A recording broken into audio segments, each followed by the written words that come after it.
Chegamos na era moderna e, como sempre, a igreja esteve diante de grandes desafios e mudanças no pensamento. Enfrentamos também as duas piores guerras que o mundo já viu e um grande abalo no mundo teológico. Seja bem-vindo ao nosso último episódio da história do cristianismo como você nunca viu antes.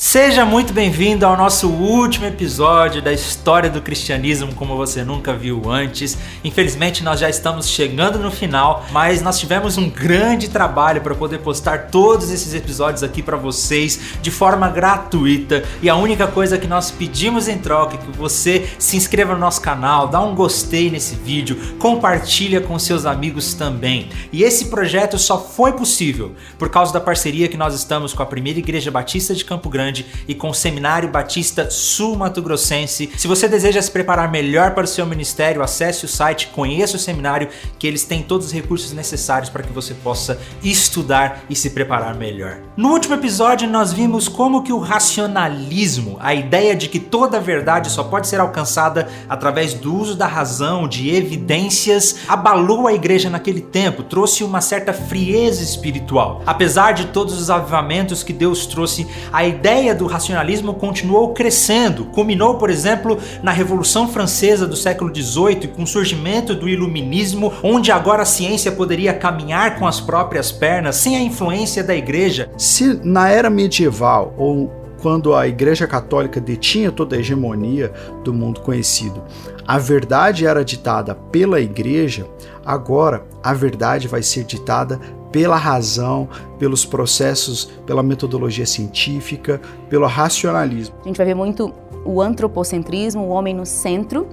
A gente não precisa da igreja, a gente não precisa dessa revelação superior, a gente consegue chegar ao conhecimento da verdade por nós mesmos. Então, esse é o lema do homem iluminista. E isso acabou trazendo um grande abalo para a igreja e para o mundo teológico. As mudanças intelectuais do século XIX trouxe um grande desafio para a igreja e o cristianismo se viu na responsabilidade de responder a tudo isso. Boa parte do protestantismo acabou abraçando essas ideias e incorporando elas, e algumas vezes de maneira demasiada.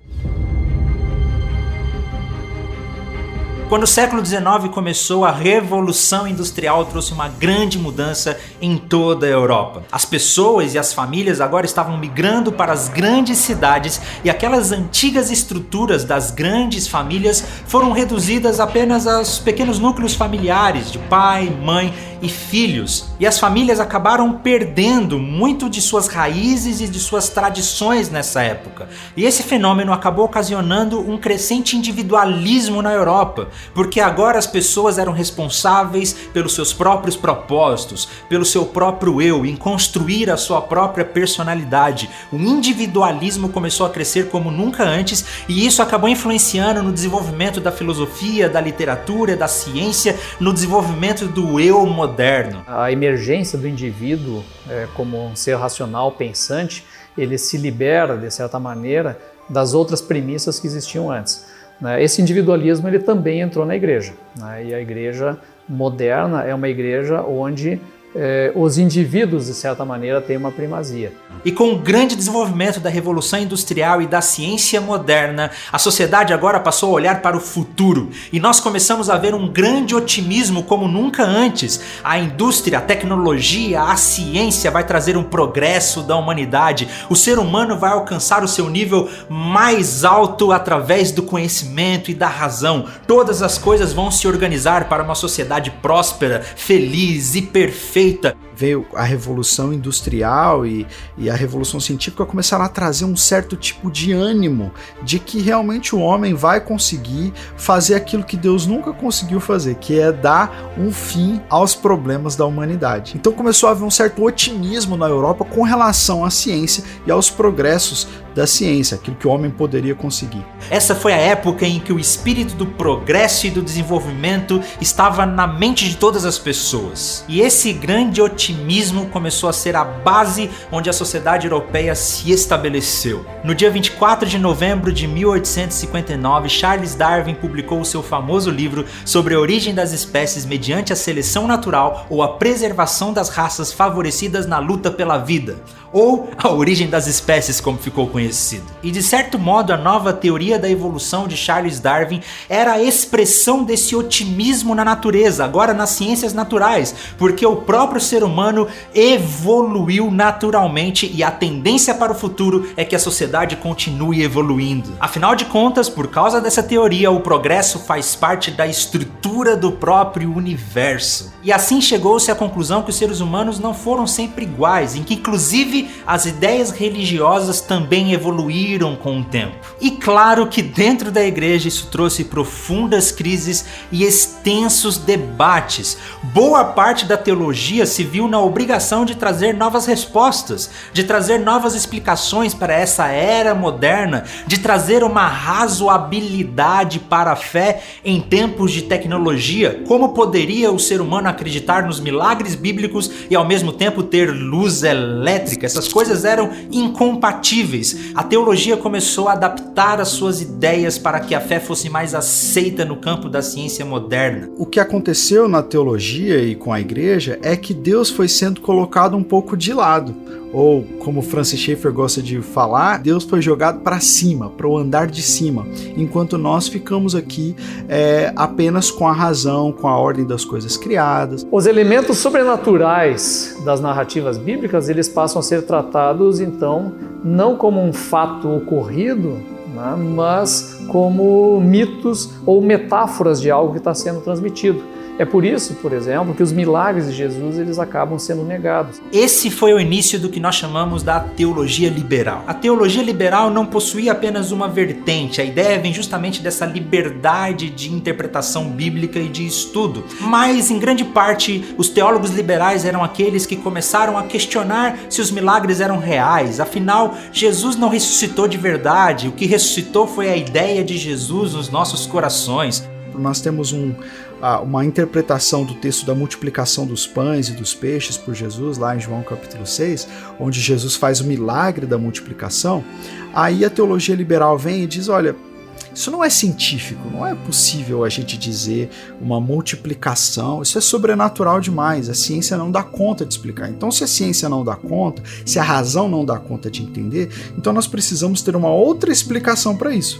E aí, então, um teólogo sugeriu que, na verdade, aquele não foi um milagre da multiplicação de Jesus dos pães e peixes, mas foi a multiplicação da solidariedade, porque aquele jovenzinho que trouxe os seus 5 pães e os seus 2 peixes inspirou aquela multidão a que cada um desse um pouquinho, e se todo mundo der o seu pouquinho, a gente consegue alimentar a todos. Em geral, os teólogos liberais eles eram profundos eruditos que se viam na responsabilidade de trazer uma resposta para os acontecimentos da sua época. Homens como o teólogo Ferdinand Bauer, que começou a estudar a Bíblia de forma crítica, trouxeram novas ideias a respeito das escrituras e grandes discussões sobre quem realmente foi o autor, se seria possível que a Bíblia estivesse dizendo a verdade, a ideia de que Jesus ele nunca foi Deus mesmo, que ele era simplesmente um homem de uma moral elevada e que essa ideia que Jesus se tornou Deus veio séculos depois através dos seus discípulos. A Bíblia começou a ser, de uma certa forma, desconstruída do seu significado religioso na mente de algumas pessoas. Então começou-se uma busca por um Jesus histórico, o Jesus real, o que era o homem verdadeiro,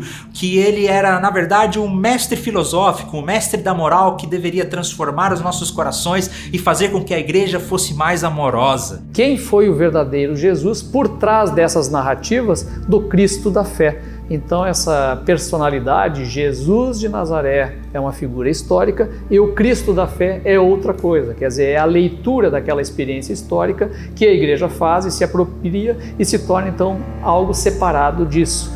A fé foi sendo transformada em algo subjetivo, a religião foi transferida para o campo da ética. Jesus foi um mestre da moral que nos ensina a amar as pessoas e trazer um reino de progresso e trazer uma sociedade onde a igreja vai contribuir para o bem comum de todo mundo. Ideias como o pecado original, como a vida após a morte acabaram ficando um pouco de lado, e o que os cristãos precisavam realmente pregar é esse amor e essa ética que o cristianismo nos traz. A igreja se viu então diante desses grandes desafios intelectuais no campo da teologia e ela precisava reagir de alguma maneira.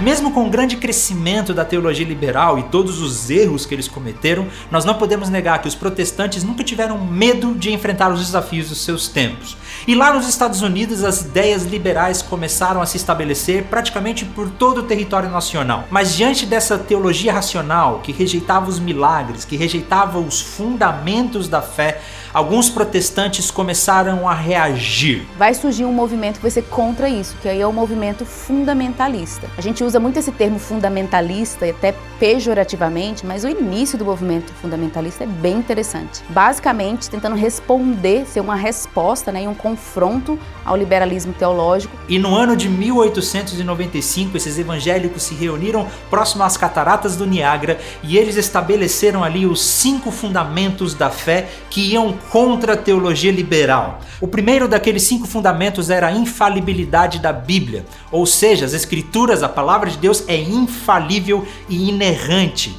O segundo fundamento é a divindade de Jesus Cristo. Jesus é Deus entre nós, 100% Deus, 100% homem. O terceiro fundamento era o nascimento virginal de Jesus, que Jesus nasceu de maneira milagrosa através da Virgem Maria. O quarto fundamento era sobre a morte expiatória de Jesus na cruz, que justificou todos os nossos pecados. E o quinto fundamento era sobre a ressurreição corpórea de Jesus Cristo, que um dia retornará para nos buscar. Então esses 5 fundamentos para os teólogos fundamentalistas era a base do cristianismo. Então se você tira isso, você não tem mais fé cristã ali. Veja bem, vale a pena ressaltar aqui que esses fundamentalistas não tem nada a ver com o termo que nós usamos hoje em dia e que fundamentalista acaba dizendo sobre pessoas que são legalistas, moralistas e anti-intelectuais. Aqui eram pessoas que estavam voltando para os fundamentos bíblicos. Foi nessa época também que as escolas bíblicas dominicais começaram a ser estabelecidas com mais força, justamente para ensinar a todos os membros da igreja a palavra de Deus e reagirem contra as teologias liberais. Já algumas comunidades acabaram se voltando para a busca de santidade e uma ênfase carismática. Dwight Moody foi um desses avivalistas de santidade. Essas igrejas começaram a crescer nos Estados Unidos, mas a grande ênfase veio mesmo no avivamento da Rua Azusa. Em 1906, o pastor William Joseph fundou uma pequena comunidade no número 312 da Rua Azusa, na cidade de Los Angeles. Ele é, vamos dizer assim, o pai do pentecostalismo e o líder do avivamento na Rua Azusa. Ele é negro, ele é cego de um olho, inclusive. E aí o William Seymour começa a pregar sobre Atos 2, sobre a necessidade de sermos batizados com o Espírito Santo e tudo mais. E aí começa finalmente o avivamento em si da Rua Azusa. Então, pessoas ao redor ouviam barulhos, a presença de Deus muito forte no ambiente, e isso só ia crescendo cada vez mais. E lá continuou reuniões dia e noite sem parar, atraiu multidões. Uma coisa muito interessante da Rua Azusa é que a gente vai ver negros e brancos juntos, buscando a questão do batismo no Espírito Santo. Missões é algo muito forte no avivamento da Rua Azusa. Muitas pessoas foram até lá e tiveram experiências com Deus e chamados missionários. Então é muito comum a gente olhar, os autores falarem do avivamento na Rua Azusa como um celeiro de missões. E é por isso que a fé pentecostal, vamos falar assim, o movimento pentecostal foi tão longe. A gente tem aqui no Brasil, no norte, por exemplo, né, vieram missionários que passaram pela Rua Azusa, África, Ásia, pessoas foram para diversos lugares do mundo depois de terem passado por Azusa. E foi justamente esse avivamento da Rua Azusa que é considerado como o surgimento do pentecostalismo que no futuro viria a alcançar praticamente o mundo inteiro. Como eu falei no último episódio, os protestantes não entrariam na América Latina antes do século XIX. Isso porque a Espanha e Portugal procuraram manter o máximo possível suas colônias fechadas para o contato com estrangeiros. Mas quando os países começaram a ganhar as suas independências, eles começaram a se relacionar melhor com as outras potências mundiais que eram de maioria protestante. Já no Brasil, quando a família real fugiu de Portugal e veio para o Brasil, a Inglaterra começou a pressionar o Brasil para que abrissem os seus portos para relações comerciais. E nesse acordo comercial assinado com a Inglaterra no ano de 1807, estava uma cláusula que permitia aos protestantes entrarem no Brasil e começarem os seus cultos religiosos, desde que os seus templos não se parecessem com templos. Inclusive por isso, muitas igrejas evangélicas hoje no Brasil não possuem obras de artes e estruturas de arquitetura como nós vemos na Europa, porque quando os protestantes começaram a entrar no Brasil, eles não podiam construir templos religiosos. Mas a partir daí, houve uma abertura no Brasil para que os protestantes começassem a entrar. Muitos deles vieram através da imigração, como o caso dos alemães no sul do Brasil.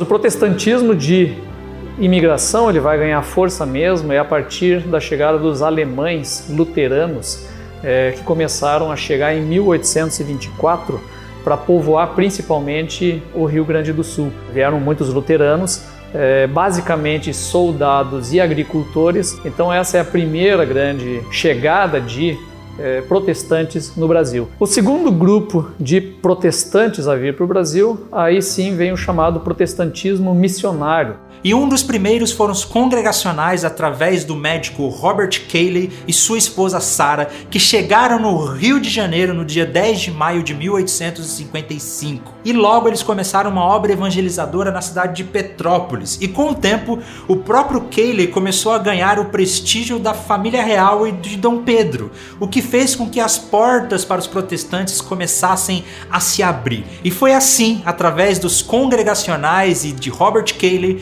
que eles conseguiram plantar a primeira igreja protestante independente do Brasil por volta do ano de 1868. Inspirados pela abertura que aconteceu no Brasil através dos congregacionais, o segundo grupo a enviar missionários para cá foram os presbiterianos. E o primeiro deles foi Ashby Green, de 26 anos, que foi enviado para explorar as terras brasileiras, e ele chegou no Rio de Janeiro no dia 12 de agosto de 1859. Em 1861 ele conseguiu seus 2 primeiros convertidos. Em 1862 foi plantada no Rio de Janeiro a primeira igreja presbiteriana do Brasil, que em pouco tempo começou a se expandir também por todo o território nacional. Já no ano de 1881 chegaram no Brasil os missionários batistas William Buck e sua esposa Anne. Eles foram enviados para ajudar a pastorear um pequeno grupo de imigrantes americanos que estavam na cidade de Santa Bárbara, no interior de São Paulo. Eles ficaram ali por pouco tempo e logo em seguida eles foram para a Bahia e se estabeleceram ali. E em outubro de 1882 foi plantado em Salvador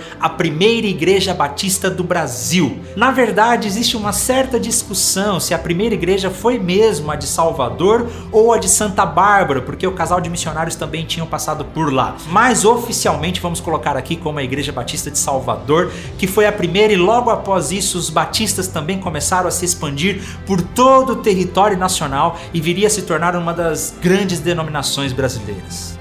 No ano de 1910 chegaram aqui no Brasil os 2 missionários suecos Gunnar Wigren e Daniel Berg, que a princípio começaram a frequentar uma igreja batista em Belém do Pará. Esses 2 missionários haviam sido fortemente influenciados por aquele avivamento da Rua Azusa que nós já falamos aqui. O pastor daquela igreja resolveu tirar um período de férias e aqueles 2 jovens missionários ficaram sob a responsabilidade da igreja. Eles começaram algumas reuniões de oração e em pouco tempo os dons do Espírito Santo, as manifestações carismáticas começaram a acontecer ali naquela igreja, e através daqueles 2 jovens o movimento pentecostal chegou no Brasil e eles plantaram a igreja Assembleia de Deus, que rapidamente se expandiu por todo o território nacional e se tornaria a maior igreja pentecostal do mundo. A Assembleia de Deus ela é o protestantismo que deu certo no Brasil, né? Enquanto as outras missões protestantes não tiveram aquele crescimento que se imagina, né? Sempre teve um resultado muito pequeno em termos percentuais, na verdade, O pentecostalismo foi aquele que caiu na graça popular, né? Ele cresceu muito no meio das camadas mais pobres, né? Por vários fatores, né? Um deles talvez seja o próprio vínculo a uma espiritualidade mais vinculada ao sobrenatural do brasileiro. Ao longo do século XIX, a sociedade se viu destinada a guiar o mundo para um período de felicidade e de fartura. A Revolução Industrial trouxe conforto e tecnologia como nunca antes na história da humanidade e todo mundo estava com aquele otimismo pelo progresso. Mas todas essas esperanças foram destroçadas pelas duas guerras mais mortais que a história já viu.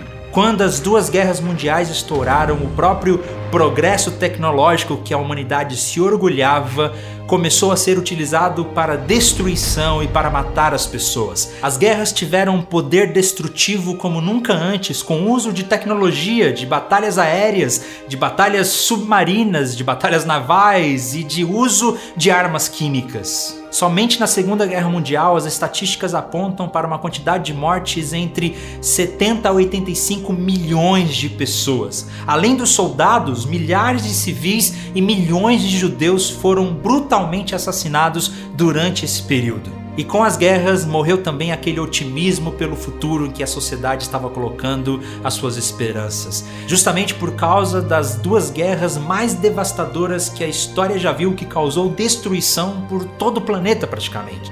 Aquela euforia, aquele sentimento de que tudo vai mudar para melhor, começou então a entrar em colapso. Esse colapso da fé na ciência ou na fé no próprio homem fez com que o homem voltasse a buscar razão, sentido. Ele entendesse que a partir do momento que você joga Deus para cima e você fica apenas no mundo das coisas criadas, no mundo da racionalidade, no mundo daquilo que é palpável, que pode ser provado pela ciência, esse mundo ele não traz as respostas suficientes.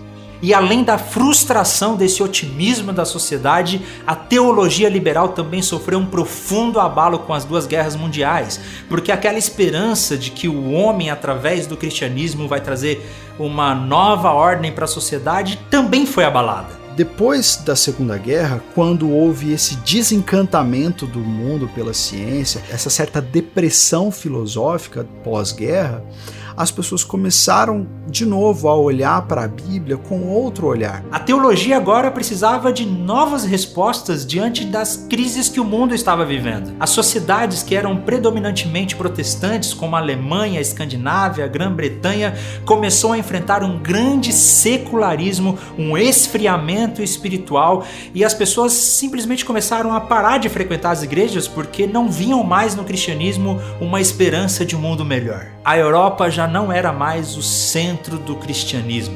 A teologia precisava urgentemente trazer respostas para as questões sociais que estavam acontecendo ao redor de todo o planeta. Durante as guerras, muitos teólogos se levantaram e tentaram reagir a tudo o que estava acontecendo, como por exemplo Karl Barth, que foi um grande teólogo que reagiu às teologias liberais, tentando trazer uma nova ortodoxia, e também Bonhoeffer, que foi um dos grandes homens de Deus que reagiu ao nazismo e foi martirizado durante a Segunda Guerra Mundial por causa da sua resistência à opressão. Apenas 20 anos após a guerra, alguns países da Europa tiveram um número drasticamente reduzido de pessoas que frequentavam alguma igreja, em alguns países sendo praticamente menos de 10% da população. Mas como sempre, Deus não fica sem voz na história. E após as guerras, o nosso Senhor começou a levantar um novo fôlego entre os protestantes. Com a redução do liberalismo pelo mundo, os evangelicais começaram a ganhar força com a sua doutrina tradicional do pecado original e da salvação apenas pela graça.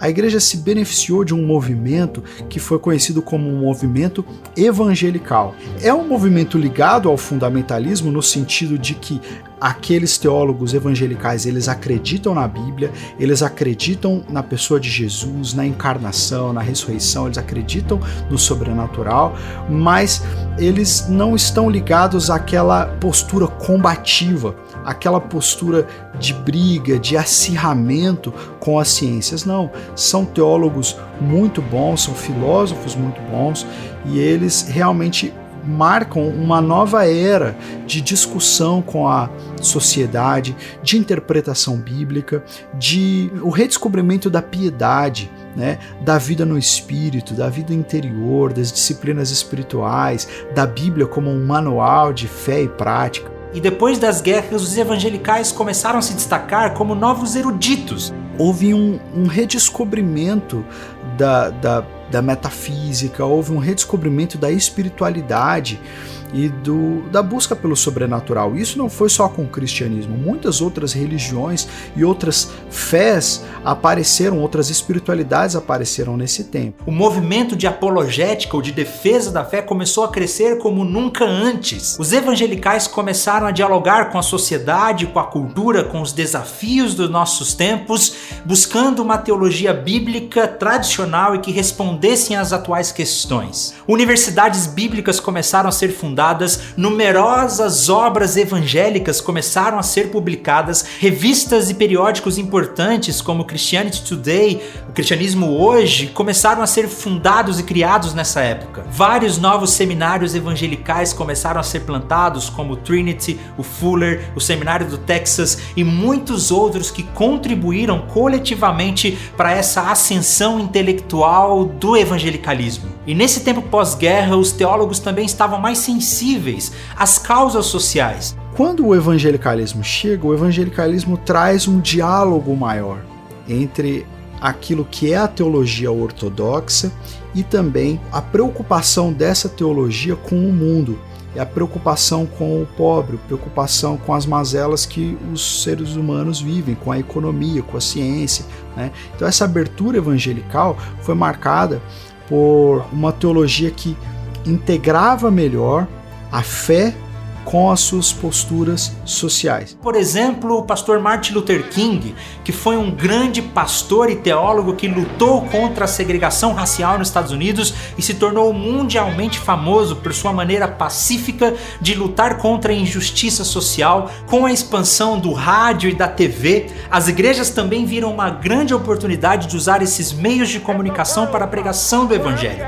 Diversas cruzadas evangelísticas começaram a surgir no mundo e um dos principais nomes nessa época foi o evangelista Billy Graham, que através das suas famosas cruzadas evangelísticas, ele pregou face a face o evangelho para mais de 200 milhões de pessoas, e cerca de 3 milhões de pessoas tomaram a sua decisão por Cristo através da obra e da vida de Billy Graham, além de muitas outras milhares de pessoas que foram abençoadas e alcançadas através dos seus programas de rádio, programas de TV e dos seus filmes. O próprio pastor Billy Graham, que marcou essa época como um homem totalmente devoto à Bíblia, totalmente devoto ao evangelismo, né, e à pregação do Evangelho de Jesus Cristo. O próprio Billy Graham foi um dos apoiadores do famoso Congresso Mundial de Evangelismo que se reuniu em Lausanne no ano de 1974. Os evangelicais começaram a se reunir para discutir a necessidade de evangelizar o mundo, não apenas com a pregação da palavra, mas também através da ação social, que o evangelho também traria mudanças ao mundo.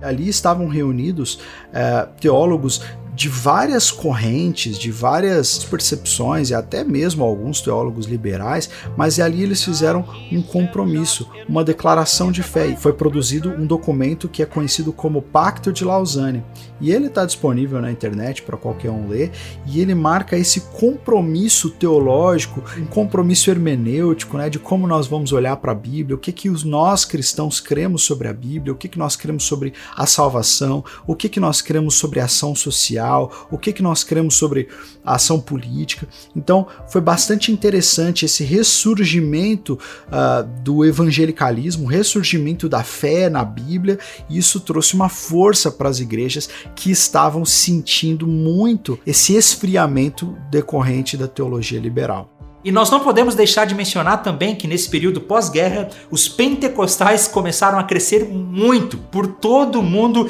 e também no Brasil, principalmente entre as classes mais baixas e nas periferias da cidade, trazendo uma nova motivação, um novo fôlego para o evangelho do nosso Senhor Jesus Cristo. Esse pentecostalismo, ele nunca foi muito bem visto pelo cristianismo em geral no Brasil.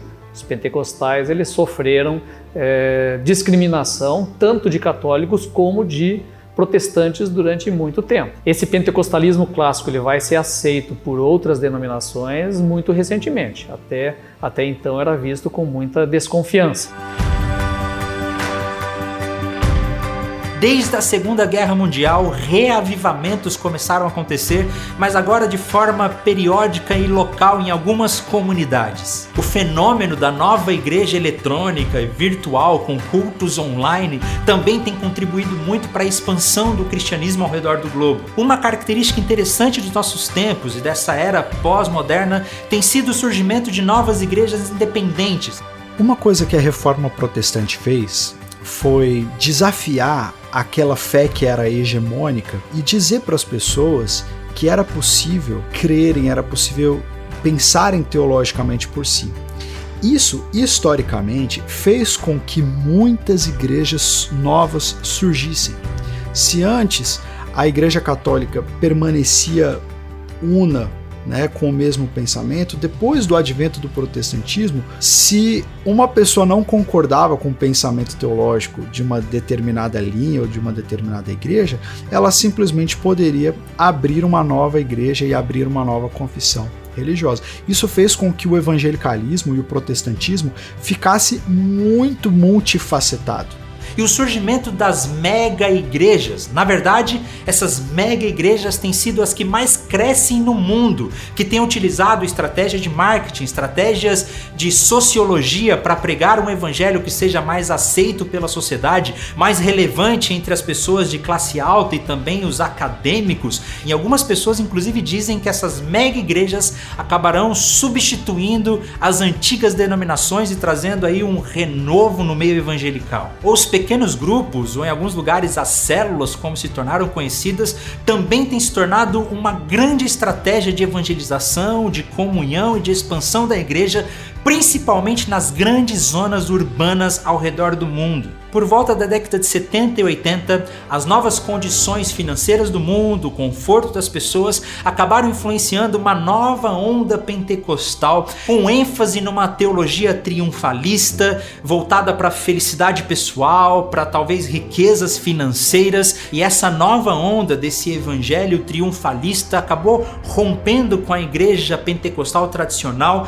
e começou a ser conhecida como o movimento dos neopentecostais, que também tem influenciado muitas pessoas ao redor do mundo. Surge o neopentecostalismo, que é uma teologia mais triunfalista, que surfa um pouco nessa onda de prosperidade que o mundo experimentou no pós-guerra, prosperidade financeira.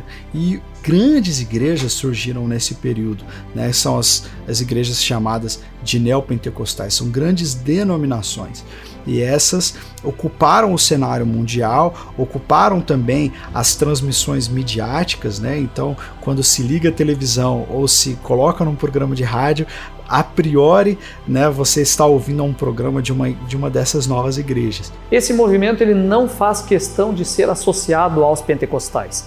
Ele também trabalha com as questões da ação do Espírito Santo, ele eventualmente tem alguma questão de línguas, ele tem também a busca da cura divina, mas ele vai acrescentar outros elementos novos. Ele vai operar muito mais do que os outros pentecostalismos na esfera da expulsão de demônios, na busca de milagres, e é desse meio neopentecostal, também oriundo dos Estados Unidos, vão vir algumas doutrinas novas que não existiam antes. Por exemplo, a doutrina da prosperidade. Ela é clássica americana, do final dos anos 70, 80, e que vem para o Brasil, importado para o Brasil, principalmente no meio neopentecostal. Isso tudo nos mostra que o cristianismo continua vivo, continua crescendo, se adaptando e se transformando de acordo com a sua cultura e as suas necessidades. A pergunta é como esse crescimento será no futuro? Será que nós estamos simplesmente crescendo numericamente ou nós precisamos retornar para os fundamentos bíblicos, crescer de uma maneira que seja teologicamente robusta, espiritualmente vibrante? Hoje nós somos a geração mais privilegiada de todas. Se você pensar na igreja primitiva, os cristãos do primeiro século, eles não tinham tanto com o que aprender antes, E hoje nós temos 2.000 anos de história para a gente aprender com os erros e os acertos do passado. Então nós temos esse privilégio de aprender e ser uma geração, uma igreja cada vez melhor segundo a graça de Deus. Num mundo em que o individualismo é a marca fundamental, a igreja ela vem trazer justamente uma amarra para essas pessoas que estão vivendo cada vez mais separadas uma das outras. A emergência desse individualismo na sociedade moderna que nós vivemos, em que cada um está no seu canto, me parece que esse é o grande problema e a grande crise que a igreja está enfrentando. Porque a igreja também está vivendo hoje uma experiência em que nós somos, na verdade, indivíduos que se encontram uma vez por semana para cultuar a Deus. Mas a igreja é muito mais do que isso. A igreja é comunhão, a igreja é uma grande família. A proposta neotestamentária era justamente de uma grande comunidade, uma comunidade alternativa, onde as pessoas compartilham a vida. Mais uma vez, no século XVIII, XIX e no século XX, nós vemos aquilo que a gente já viu se repetir desde o começo da história. Que a igreja passa por dificuldades, passa por momentos de crise social, passa por perseguições, passa por heresias, passa por tentativas que vinham de fora de tentar fragilizar a igreja e passa por momentos de desânimo, mas Deus nunca fica sem voz. E existe algo que Jesus está fazendo no mundo. Jesus está edificando a sua igreja. A igreja tem muitos desafios. Um deles é teológico.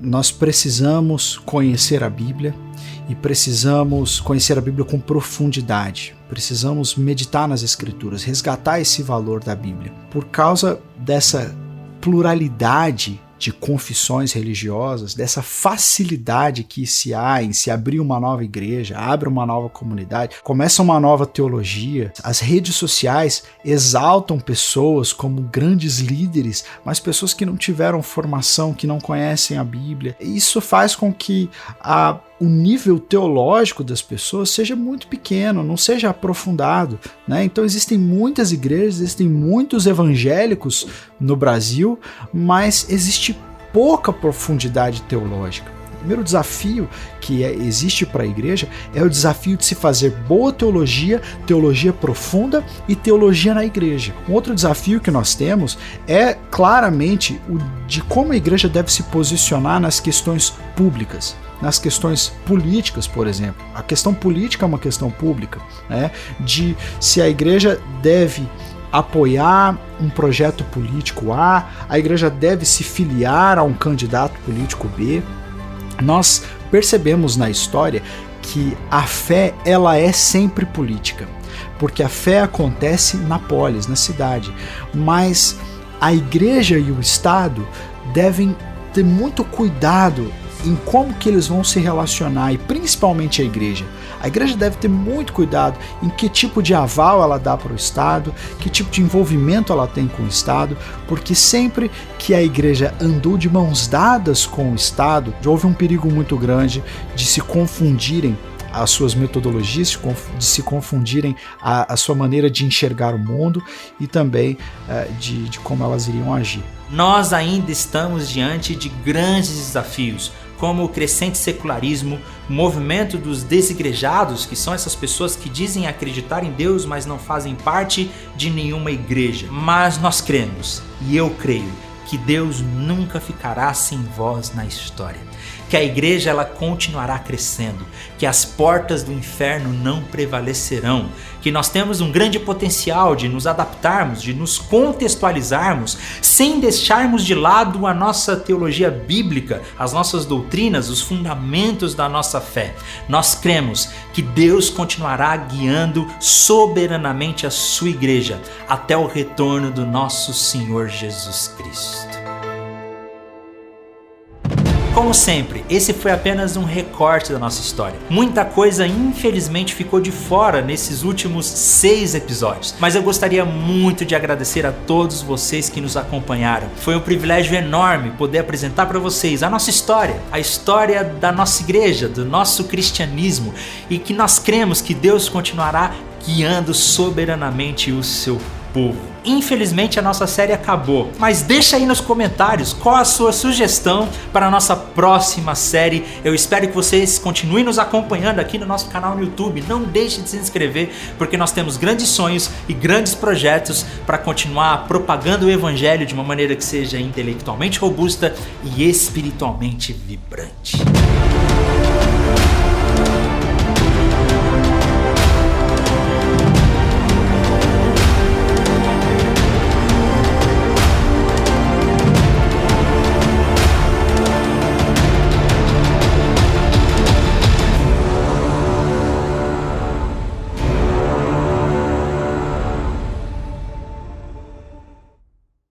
Gente, primeiro eu queria agradecer a todos vocês que acompanharam a nossa série. Foi um privilégio muito grande compartilhar com todos vocês. Mas eu queria aqui rapidamente trazer algumas pequenas erratas e pedir perdão pelo vacilo. E alguns pequenos errinhos acabaram passando. Graças a Deus não alterou a nossa história. Eu quero pedir perdão, como por exemplo, no primeiro episódio eu disse que com a perseguição de Nero os cristãos eram mortos no Coliseu, sendo que na verdade o Coliseu só foi construído depois, lá por volta do ano 70 depois de Cristo. No episódio da Reforma Protestante nós também acabamos falando que a Catarina era filha do rei Carlos V. Foi um pequeno equívoco porque na verdade ela era filha do rei Fernando e da Isabel a Católica. Foi mal pelo vacilo também. E no último episódio eu acabei dizendo que a Revolução Francesa aconteceu no ano de 1667. Na verdade foi um erro meu que no roteiro não estava assim. O que eu quis dizer é que em 1667 a França entrou em um grande colapso por causa da sua anarquia e as suas crises internas. A Revolução Francesa aconteceu apenas depois, no século XVIII. Muita gente comentou também no último episódio dos Grandes Avivamentos que os arminianos também creem na depravação total. Muito obrigado por essa dica. Então, para ficar todo mundo sabendo, os arminianos também acreditam